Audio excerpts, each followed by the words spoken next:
Hey everybody, welcome back to the channel. Today we're going to talk about a topic that is very important to me, and that is 5.56 AKs. They are my absolute favorite types of AKs. So because I have so many and I've got so much trigger time on them, I've really learned what the pros and the cons are when getting into that caliber on this platform that we all love so much, the AK.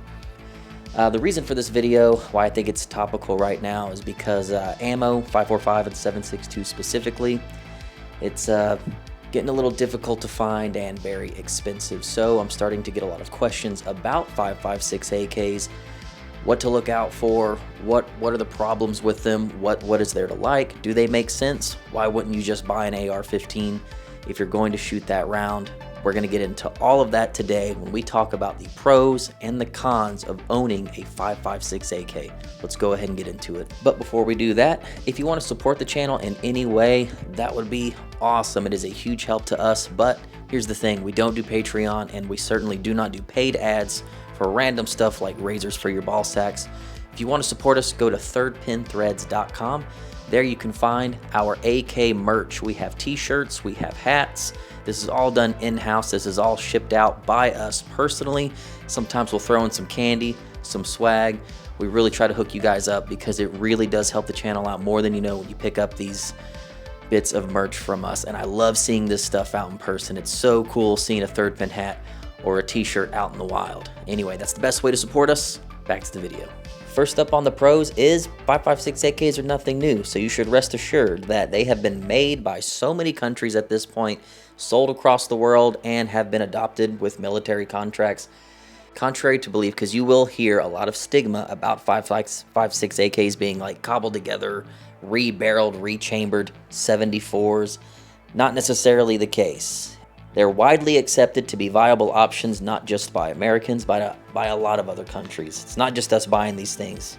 Another pro right now, really just timing-wise, you can get a lot of 5.56 AKs pretty cheap. What's interesting is, even though 5.45 is getting so hard to find and is just going to continue to creep up in price, I think right now we're looking at 75 cents a round as of May of 2023. It's interesting that well-made 74s are still selling for like $3,000 to $4,000. Even the PSA 5.45s that are having tons of issues are still selling. Like, they can't keep them on the shelves. Not as expensive, but they're selling crazy fast. People are really hungry for 5.45 74s, and the guns bring a crazy premium. It's strange because the round is so expensive and so hard to find. So right now, you can find these 5.56 AKs for cheap because the demand isn't quite there yet, like it will be as soon as all of the steel case ammo goes away for everything else. So as of right now, it's still a cheap option in the grand scheme of things, and there are a lot of options. So that's definitely a pro. Right now, the price of admission, depending on what you choose, is pretty damn good. Had to save the best for last. The greatest pro about this platform is the 5.56 223 chambering itself. I'm going to ramble on this one, but this honestly could be a one pro list to completely sway you on why you should buy one of these things. The ammo. If you really enjoy AKs, not because it's the most practical thing, not because it's the most pretty thing or whatever, or the most ergonomic. If you just enjoy AKs for the sake of them being AKs, them being a little bit different. I know I enjoy the hell out of shooting them. I love everything about them. They're so much freaking fun. I love them so much that I'm not married to a caliber.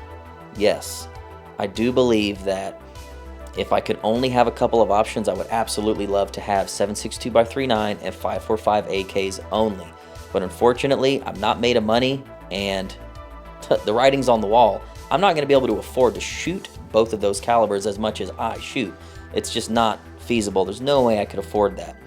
I love the gun so much, I will shoot 223 through it until the freaking cows come home, because it keeps me at the range. It keeps me having fun with this thing.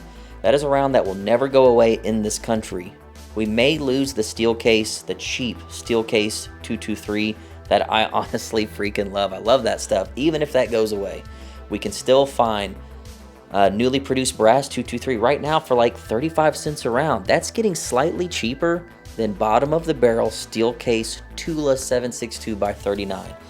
When that happens, you really have to ask yourself, How much do I like AKs? Is it enough to overpay for cheaper, less accurate, dirtier steel case ammo to really enjoy it?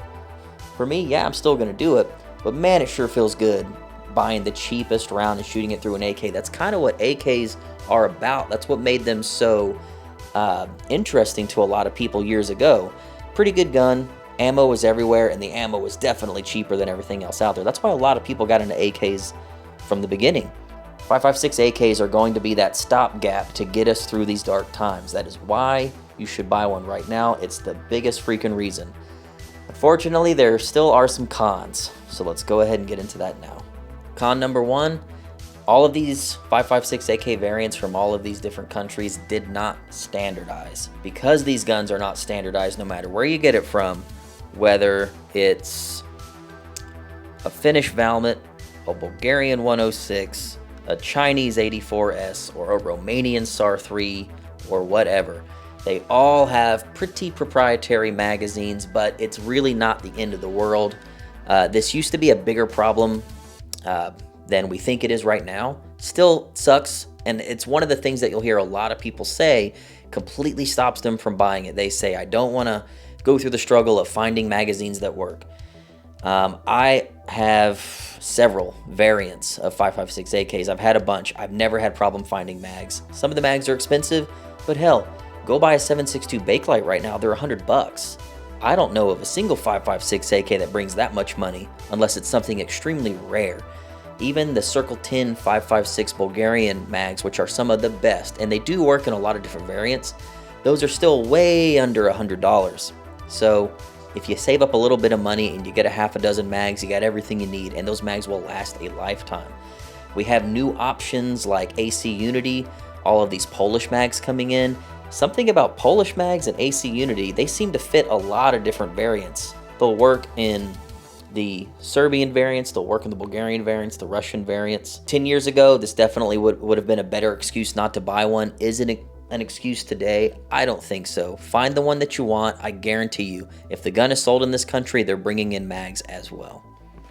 Another con, and this is definitely a big one, it's the overgassing problem that you can have. The AK is inherently overgassed. It's meant to be that way so that it will always run. An overgassed gun of any type typically is going to be more reliable than a gun like more fine-tuned for less felt recoil.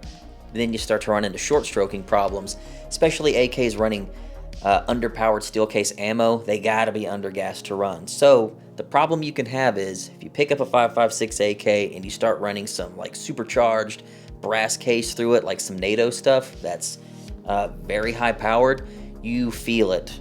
Feels like the gun's beating itself up. It feels way overgassed. It can chunk casings 50, 60 feet away and will absolutely destroy brass case ammo, which I know you reloaders don't like. So that can be a problem. Some variants, depending on where they came from, have compensated for this. The M90 gives you a tunable gas block. The Beryl definitely feels really good from the factory.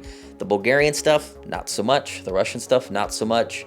And of course, other variants, your mileage may vary. However, this is where aftermarket steps in again.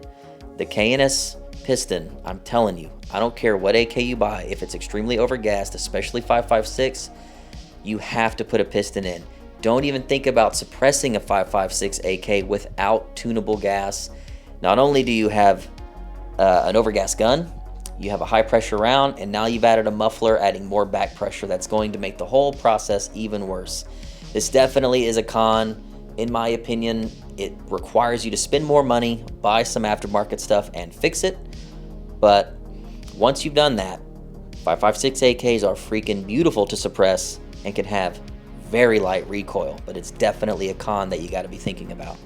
Another con is something I've heard for a long time, but I've never actually experienced. So I'm just going to kind of repeat what I've heard through the echo chamber, and then I'll tell you how my experience has been. The con is that people will say the AK was not designed for a straight wall case. It was designed for a tapered case like 7.62x39 and 5.45.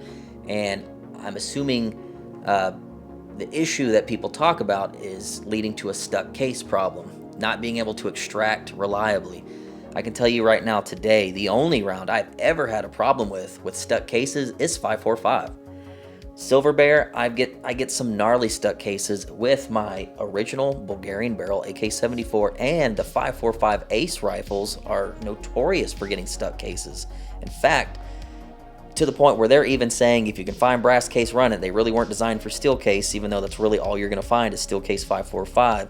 However, in the years that I've been shooting 5.56 AKs, the Bulgarian stuff, the Russian stuff, the Serbian stuff, all the Galils, stuck cases have never ever been a problem for me, and I'm typically running dry, non-lacquer coated steel case ammo. This is sample set of one. This is just me. If anyone else has had really bad problems with stuck cases in your 5.56, please let us know down in the comments below. But I can tell you, it's been more of a problem with 5.45 than it has been for 5.56 for me. And the final con on my list is the fact that typically, no matter what forum you're on, no matter what Reddit post you're sharing a picture on, it really doesn't matter. You're gonna get roasted by people. If you really hype up the 5.56 AK, take it from a guy who knows. You gotta have thick skin. Some people will totally ignore the benefits to having one and are so stuck on the AK being designed for 7.62 and designed for 5.45 you shouldn't shoot anything else through it as they take their 9mm KP9 to the range and have a freaking blast. They absolutely do not think you should choose a 5.56 AK over an AR-15. They'll tell you to just buy an AR-15, even though you might freaking have no interest in shooting an AR-15 and think they are so boring you want nothing to do with them, but you really like your AK and just can't stand paying 75 cents a round for 5.45. So God forbid you shoot 2.23 through your AK and have freaking fun for 30 cents a round at the range. That's it, guys. Those are the pros and cons of getting into 5.56 AKs. If you disagree or agree with any of the points, make sure you let me know down below. Maybe there's something that I didn't think of, a good point that you might have to offer. Make sure you list that down in the comments below and start a discussion. I think this really is a topical point of view right now. I'm seeing a lot of people talk about 5.56 AKs more and more.